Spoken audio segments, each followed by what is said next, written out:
Amém. Diz assim, irmãos, eu estarei lendo para nós mais tempo, quanto eu comecei depois. Porém, nós oramos ao nosso Deus e pusemos uma guarda contra eles, de dia e de noite, por causa deles. Agora, só você que encontrou comigo, vai ler novamente no tempo 3. Vamos lá? 1, 2, 3. Porém, e pusemos de dia e de noite, por causa deles. Amém. Amém. Amorosa, se o Senhor permite, pode ser aqui. Meus irmãos em Cristo Jesus, eu peço o máximo da sua atenção agora, por favor. A título de informação, o livro de Neemias registra a história de um jovem que foi levantado por Deus para realizar uma obra de reconstrução dos muros e restauração das portas de Jerusalém. O livro de Neemias registra a história de um homem que foi levantado por Deus para realizar uma obra de reconstrução dos muros e restauração das portas da cidade de Jerusalém. A propósito, os irmãos bem sabem, Jerusalém foi a cidade conquistada por Davi das mãos dos jebuseus e localizava-se num planalto nas regiões montanhosas da Judéia, entre o Mar Morto e o Mar Mediterrâneo, mais necessariamente no Monte Sião. Sim, nessa cidade, inclusive, é onde fora construído o suntuoso Templo de Salomão. De acordo com os registros históricos e bíblicos, no ano 587 a.C., a cidade de Jerusalém foi cercada e invadida por Nabucodonosor e o seu exército babilônico. Durante esse século, ou essa invasão, a cidade foi destruída, os muros caíram, as portas foram queimadas, o templo de Salomão foi destruído, a cidade ficou em ruína e a grande maioria do povo foi levado para o cativeiro. Sim, e lá eles ficaram cerca de 70 anos, cumprindo-se assim a profecia de Jeremias. No decorrer desses 70 anos, o Império Babilônico caiu e deu lugar ao Império dos Medo-Persas, liderados pelo rei Ciro. E foi sob o governo de Ciro que o povo de Israel, o povo de Judá, 70 anos depois, voltaram para Jerusalém. Os irmãos vão de concordar comigo que depois de 70 anos no cativeiro, a grande parte do povo que volta para Jerusalém é uma nova geração. A grande maioria dos que voltaram fazia parte de uma nova geração.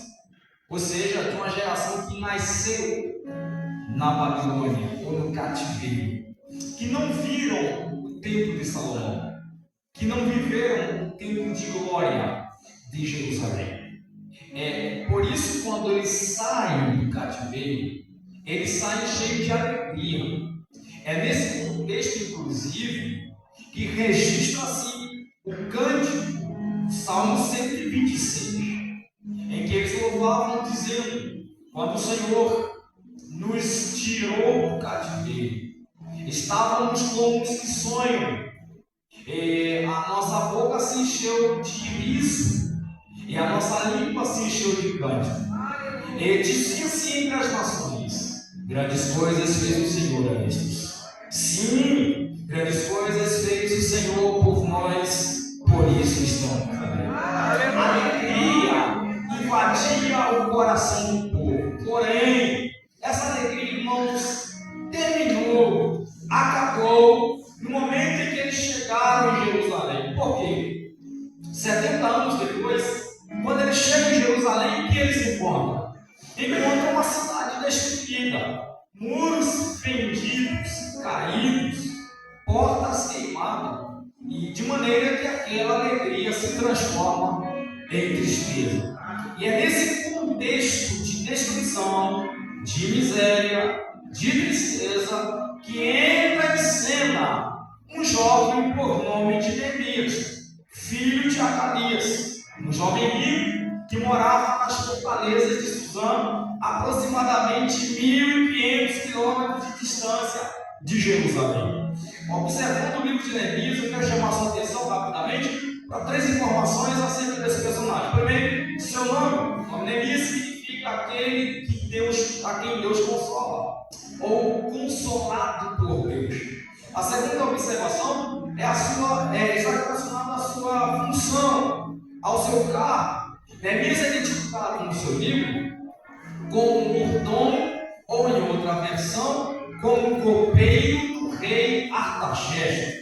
O verbo hebraico que o Antigo Testamento utiliza para chamar Neemias de copeiro ou mordomo é o verbo misvá, que literalmente significa aconselhar. Daí entendemos que Neemias não era apenas um homem, um simples servo que servia a taça de vinho para o rei. Não, Neemias era uma espécie de conselheiro do rei, um homem de confiança do rei.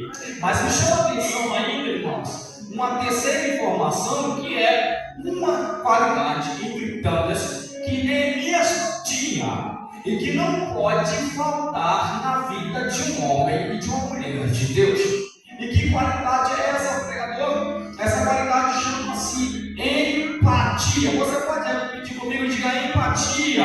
Empatia. Mais forte, diga empatia. Empatia. Empatia é basicamente a capacidade de sentir o que o outro está sentindo, de se colocar no lugar do outro. Se você que está com a sua Bíblia aberta, se você abrir no capítulo 1 do livro de Neemias, você vai perceber. Neemias, em uma certa ocasião, ele está em Suzã, no palácio. Ele se reúne com um grupo de judeus. Entre eles havia um que se chamava Hanani. Neemias pergunta para Hanani como estavam os judeus que moravam na cidade de Jerusalém. Hanani, então, faz um relatório para Neemias. E nesse relatório, ele informa para Neemias 3 problemas que haviam em Jerusalém. Quem me ouve diz amém? Amém. Que havia em Jerusalém. Primeiro problema, o problema da insegurança. Por que insegurança? Acontece que a cidade de Jerusalém, os muros estavam caídos. E naquela época, uma cidade sem muro era uma cidade desprotegida. Uma cidade que estava vulnerável a sofrer, ou sobre a iminência de sofrer uma invasão. Uma invasão poderiam sofrer uma invasão a qualquer momento. Então, em primeiro lugar, havia o problema da insegurança. Eles se sentiam inseguros, de fato estavam. Segundo, o problema da injustiça. Por que injustiça? Porque nos muros da cidade ficavam as portas. E nas portas da cidade, pelo lado de fora, os juízes julgavam a causa do povo. Então a cidade não tinha muros, a cidade não tinha portas, a cidade não tinha julgamento, a cidade não tinha justiça. Finalmente, o último e o terceiro, o pior problema, o problema da escassez. Hanani informa para Neemias dizendo que a cidade, ou o povo, estava vivendo em estado de extrema pobreza. Eles estavam vivendo em estado de extrema miséria. E aí, pregador, onde é que está a empatia de Neemias? Olha o capítulo 1, versículo 4. Esse versículo, capítulo 1, versículo 4, registra a reação de Neemias ao ouvir os problemas que havia em Jerusalém. Então ele responde e diz assim: sucedeu que, ouvindo eu essas palavras, assentei e chorei e lamentei por alguns dias. Estive jejuando e orando perante o Deus dos céus. Ouça isso aqui. Neemias estava a 1.500 quilômetros de distância de Jerusalém, no conforto do palácio. Por que é que esse jovem está chorando? Porque ele sentiu a necessidade, o sofrimento dos seus irmãos judeus. É por isso que ele diz no versículo 4: quando eu ouvi, eu me assentei e chorei. E veja, não foi um choro momentâneo, de alguns minutos, não. Ele diz: e lamentei por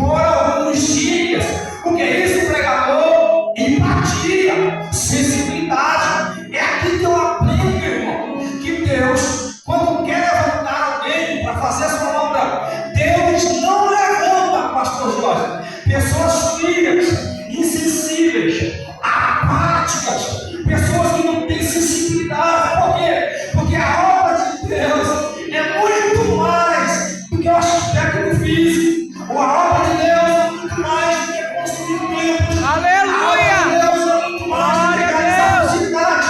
A obra de Deus é muito mais do que realizar diversas partes. Mas acima de tudo, a obra de Deus consiste em cuidar de pessoas, em cuidar de alma. E para isso exige sensibilidade, empatia. É você chorar pelas almas, é você sentir a dor do Senhor.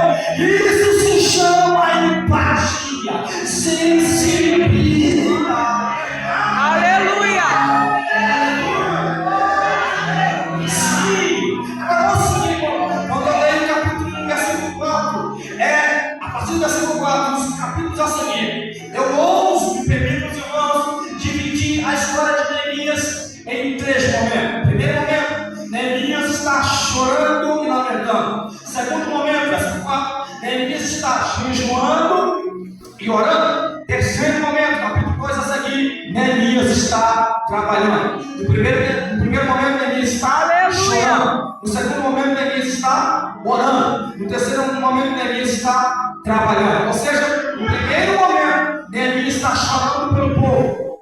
No segundo momento, Neemias está orando pelo povo. No terceiro momento, Neemias está trabalhando com o povo. Então vamos desenvolver esse sermão dentro de alguns minutos, observando esses 3 momentos. Primeiro, o momento do choro. No primeiro momento, Neemias está chorando, expressando a sua sensibilidade. E aqui também eu entendo, irmãos, que é o choro. Eu sei que isso não é muito bom de ouvir, não. Isso geralmente não nos é agradável de ouvir, mas eu falo. O choro, a lágrima, faz parte da obra de Deus.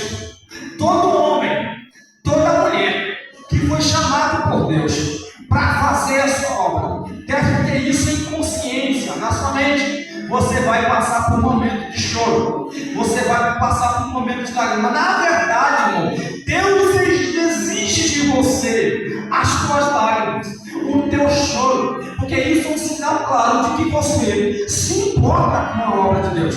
Quando você olha ou você lê, por exemplo, a vida de Jesus por meio dos evangelhos, você percebe que, embora o ministério de Jesus tenha sido marcado por milagres, mas o ministério de Jesus também foi marcado por lágrimas. Quando você lê, por exemplo, João capítulo 11, versículo 35, você percebe que Jesus estava chorando sobre o túmulo, diante do túmulo do seu amigo Lázaro, irmão de Marta e Maria. Ele está chorando. E veja, é interessante o que acontece aqui, que Jesus não está chorando por causa de Lázaro.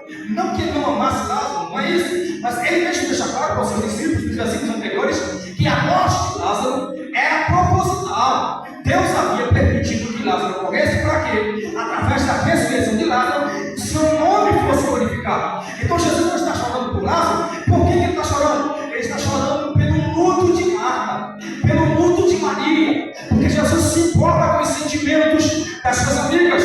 Sim, no capítulo 19 de Lucas, Jesus, na sua entrada triunfal, ele está chorando ao ver o futuro sofrimento dos filhos de Israel. No capítulo 5, versículo 7 da Epístola aos Hebreus, o escritor declara dizendo que nessa vida, especialmente lá no jardim de Getsemane, Jesus ofereceu ao Pai orações e súplicas com grande clamor e lágrimas. O apóstolo Paulo, no capítulo 20 do livro de Atos dos Apóstolos, escrevendo sua carta aos irmãos em Éfeso, ele declara dizendo que durante 3 anos, olha o que Paulo diz, durante 3 anos, noite e dia, eu a demonstrei, ou seja, eu adverti a cada um de vocês com lágrimas nos olhos.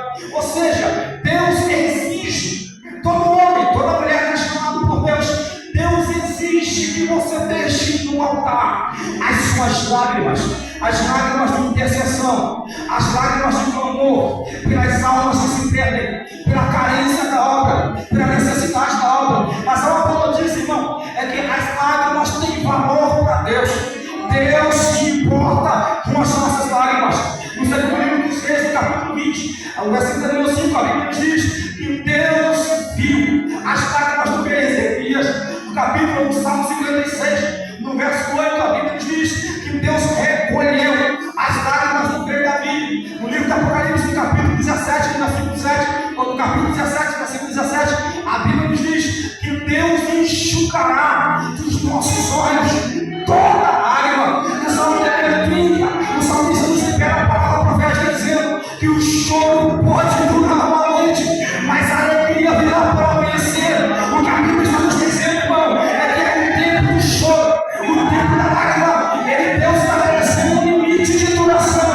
Você pode chorar hoje, mas vai chegar um dia que você irá sorrir, que você irá sacar a mesa e que você irá novamente celebrar.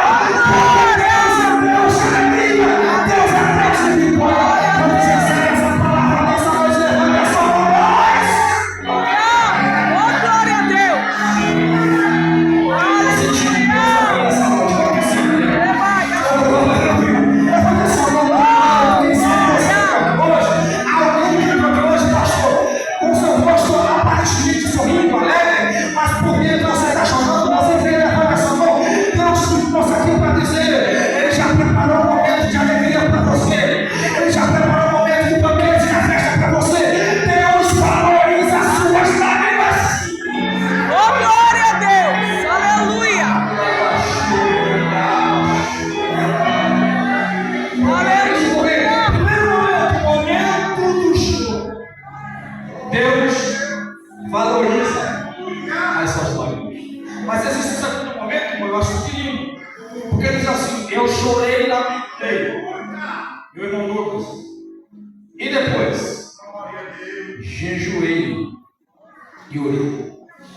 Aleluia.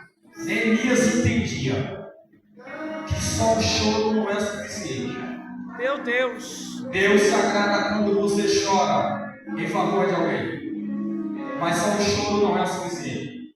Neemias entende que além de chorar ele precisa falar com Deus. Glória. No capítulo 1, versículo 1, olha o que ele diz. Ele recebeu a mensagem, a informação do problema de Jerusalém no mês de Quisleu. Enquanto no capítulo 2, versículo de número 1, ele se dirige ao rei Artaxerxes no mês de Nissan. O que significa? Trazendo para os dias atuais, do nosso calendário, Quisleu equivale ao mês de dezembro. Nissan fica entre março e abril. O que significa? Que Neemias ficou 3 meses orando. Aleluia. Para depois se apresentar diante do rei. Porque Neemias entendia que antes de fazer a obra de Deus é necessário falar como Deus é a obra. Ele não orar. E ele fica 3 meses orando. Agora ouça isso aqui. Oh Deus! Você vai perceber na luz desse último. E eu descobri isso aqui, mas claro, pela bondade de Deus, que todo homem, toda mulher que ora, existem algumas coisas em comum entre os homens de oração. E uma das coisas que há em comum entre um homem e uma mulher que ora se chama convicção, certeza. Todo homem, toda mulher que ora, ele tem algumas convicções que os homens que não oram não têm. E vou mostrar para você aqui no texto. Neemias vai fazer algumas declarações. Eu chamo a sua missão para 3 declarações. Cada uma dessas declarações, dessas afirmações, expressa uma convicção que ele tinha depois que ele orou. Primeira declaração da Aleluia. olha o que ele diz. E de noite me levantei, eu e poucos homens comigo, e não declarei a ninguém. O que, Neemias? O que o meu Deus me pôs no coração para fazer. Aleluia. Qual é a primeira certeza que Neemias tinha? A certeza de que ele estava debaixo da direção de Deus. Glória a Deus. Neemias está dizendo, olha, eu não falei para ninguém inicialmente que o projeto da reconstrução dos muros foi Deus que colocou no meu coração. Eu não estou indo para Jerusalém porque eu estou emocionado. Eu não estou indo para Jerusalém porque eu quero apenas ajudar meu irmão. Não, eu estou indo para Jerusalém Deus. Foi Deus que Aleluia! o coração. Glória a Deus! Não, uma coisa triste é quando alguém que está à frente da obra de Deus não tem essa certeza de que está debaixo da direção de Deus. Por quê? Quando vem a primeira adversidade, ele pensa: será que foi Deus mesmo? Será que era para eu estar aqui? Será que vai dar certo? Mas quando você está debaixo da direção de Deus, pode se levantar a tempestade, a adversidade, a oposição que for, você tem a certeza, vai dar certo, porque foi Deus. Essa obra deu alegria. Eu não estou aqui porque eu quero, apenas eu estou aqui porque foi Deus que me colocou. Eu estou debaixo da direção de Deus. E se foi Deus que me colocou, vai dar certo. Aleluia! E essa convicção você só tem quem ora. Quem Aleluia! não ora, não tem. Segunda certeza, versículo 18. A primeira certeza é de que ele está aqui embaixo da direção de Deus. Foi o meu Deus. E olha, irmão, como ele usa o pronome possessivo, isso aqui é sinal de que tem intimidade com Deus. Quem ora? O meu Deus. Pode não ser de vocês, mas é o meu Deus. Ele tocou, ele falou, ele pôs no meu coração. Eu sei que vai dar certo, porque não é apenas um fruto da minha emoção, não. Foi Deus que pôs no meu coração. Primeira certeza, estou debaixo da direção. Aleluia! Segunda certeza, versículo 18. Então eu lhes declarei, quando ele chega em Jerusalém, como a mão de Deus me fora favorável. No versículo 12 ele diz assim: não declarei para ninguém que meu Deus pôs no meu coração. Ou seja, estou debaixo da direção de Deus. Eu só não falei ainda para o povo. E quando no versículo 18, ele vai revelar a segunda convicção, a certeza de que ele estava debaixo da providência de Deus. Aleluia! Ele diz assim, ele escreve: eu lhes declarei, como a mão de Deus me favoreceu. Oh, aleluia! Irmãos, ele estava vendo a mão de Deus? Literalmente? Não. Como é que ele sabia que a mão de Deus estava favorecendo ele? Meu Deus! Aleluia. Aleluia! Isso aqui só tem quem ora, irmão. A certeza de que Deus está agindo ao seu favor. O que é isso aqui? É fé. A fé ela é alimentada pela vida de oração. Você está trabalhando aqui, a porta está fechada e você crê que Deus já está abrindo. Oh, glória a Deus! Você crê que Deus está curando. Sim, as coisas estão ruins, mas você crê que Deus já está fazendo melhorar. As coisas não estão acontecendo, mas você já está vendo o que Deus irá fazer. Aleluia! Então a primeira certeza que Neemias tem é a mão de Deus. Imagina alguém perguntando: Neemias, como é que você tem certeza de que esse projeto vai dar certo? Eu tenho certeza por quê? Porque não é a minha mão. A mão de Deus está agindo. A mão de Deus está abrindo. A mão de Deus está fazendo. A mão de Deus está operando. A mão de Deus está enchendo. A mão de Deus está levantando. A mão de Deus está restaurando. Eu tenho uma palavra profética para você que crê nessa noite. Eu quero ministrar só para você que crê. Levante as suas mãos. A mão de Deus ainda está estendida sobre a sua vida. A mão de Deus ainda está estendida sobre a tua casa. Haverá salvação ainda, porque a mão de Deus está sobre você. Haverá milagre ainda no seu lar, porque a mão de Deus ainda está sobre a sua casa.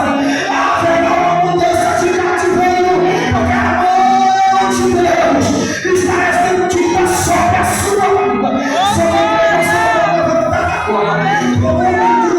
Adore esse Deus poderoso, porque a Bíblia diz que a mão de Deus não está encolhida para que não possa salvar.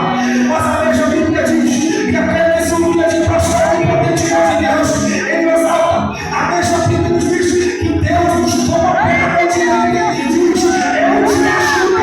A mão de Deus está sobre essa congregação, e é por isso que nós estamos cantando e agradecendo por esse 24º ano. Todos podem adorar a Deus.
Terceiro, Aleluia!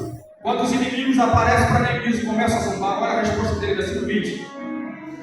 Então ele respondiu e disse: olha isso, irmão. A resposta do inimigo para os inimigos é com convicção, é com certeza. Então ele respondeu para quem? Sanbalate, Tobias e Gesem. 3 inimigos que apareceram para zombar e desfazer da obra.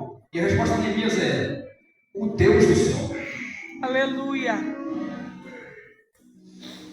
é o que nos fará prosperar. Meu Deus! E nós, seus servos, nos levantaremos Glória a Deus! Aleluia! e edificaremos. Qual é a terceira certeza, pregador, que um homem de oração tem? A certeza da vitória. Os inimigos estão zombando, pode zombar, mas uma coisa é certa: o nosso Deus é Ele.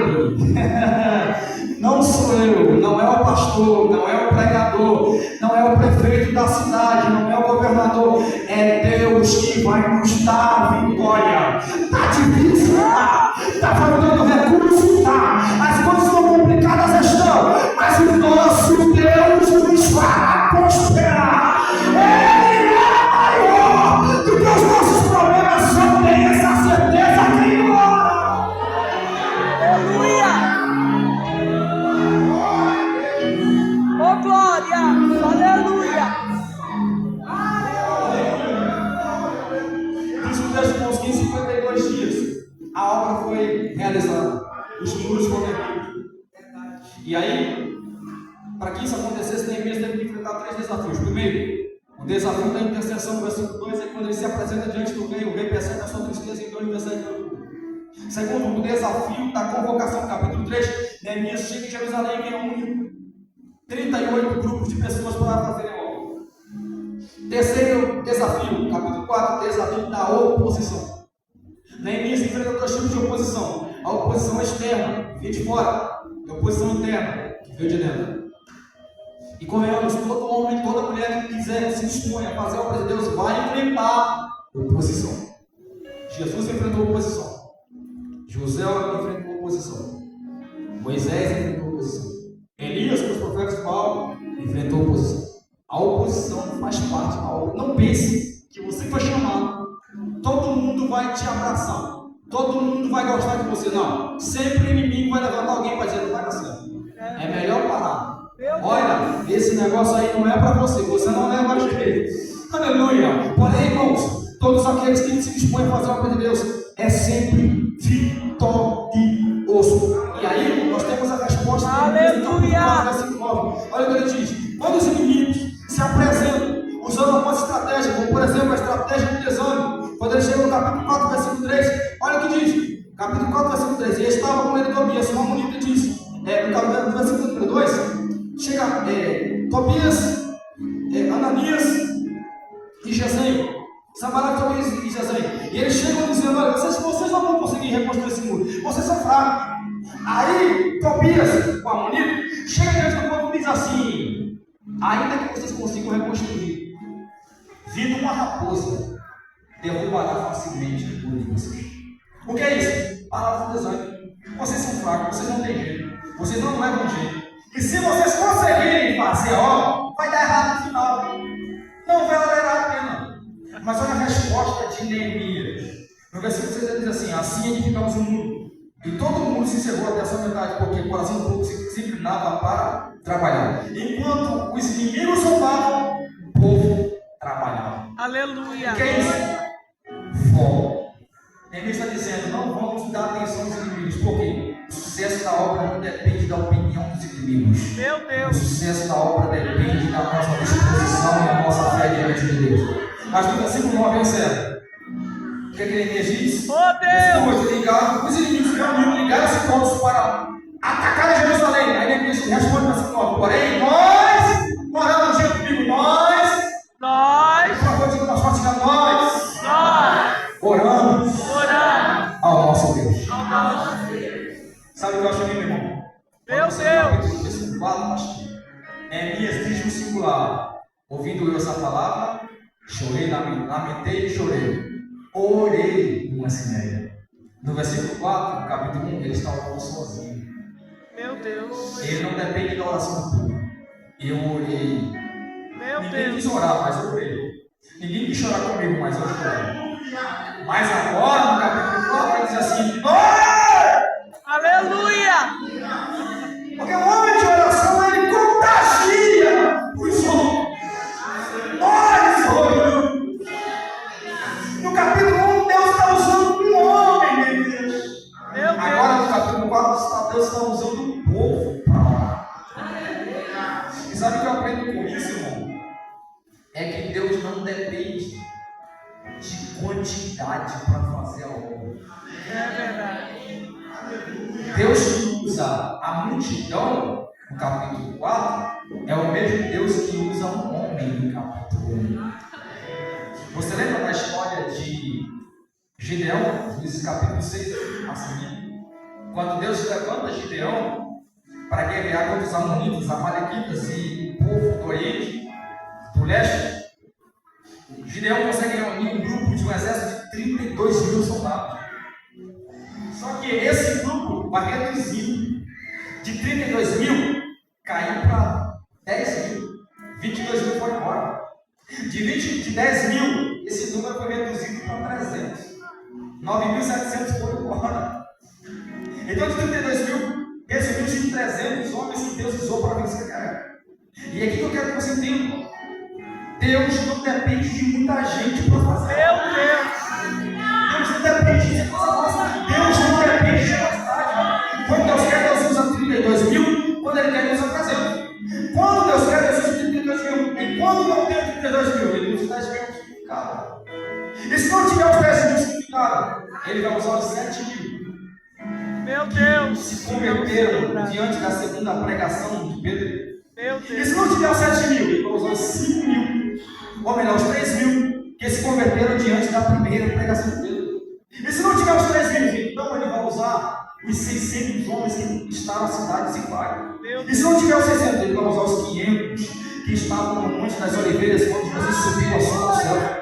Se não tiver 500 pregadores, Ele vai usar os 400 homens que estavam com Davi na caverna de Adulão. E se não tiver os 400, Ele vai usar os 300 de Gideão. E se não tiver os 300, Ele vai usar os 120 que foram cheios do Espírito Santo no dia de Pentecostes.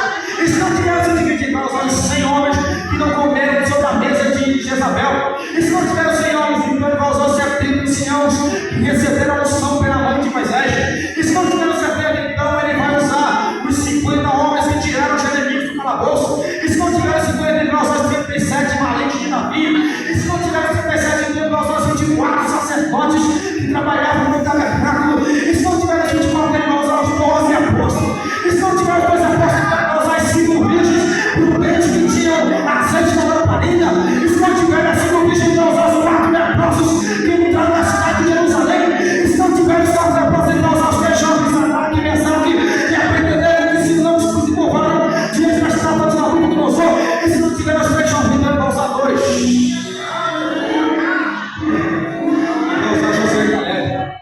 Ele vai usar Paulo e Silas, Ele vai usar Pedro e João, Ele vai usar Tito e Timóteo, Ele usará eu, Ele usará você. Pregador, se não tiverem 2, se não houverem 2, aí Tiago responde: onde a oração de oh glória, pode muito em seus perfeitos. Deus não depende de Aleluia. Você que crê que essa palavra é verdadeira, no tempo de Astorão, estamos pregando sobre oração, festividade, orar sem cessar. Deus não precisa de muita gente, mas que bom que aqui tem muito mais do que 2, muito mais do que 3, muito mais do que 4.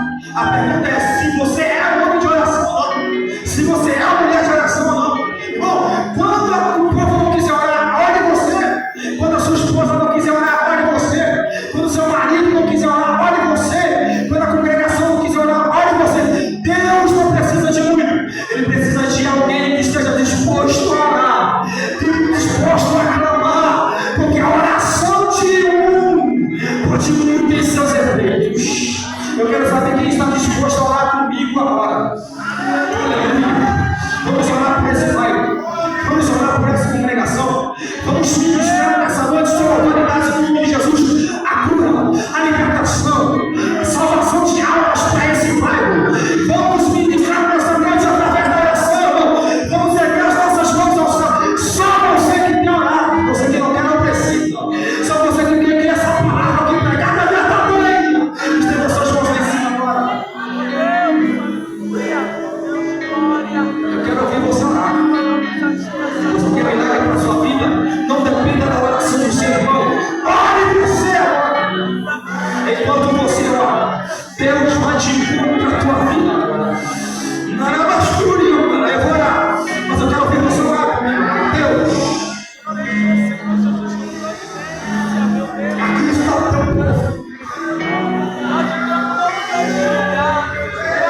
missão cristã, só o evangelho.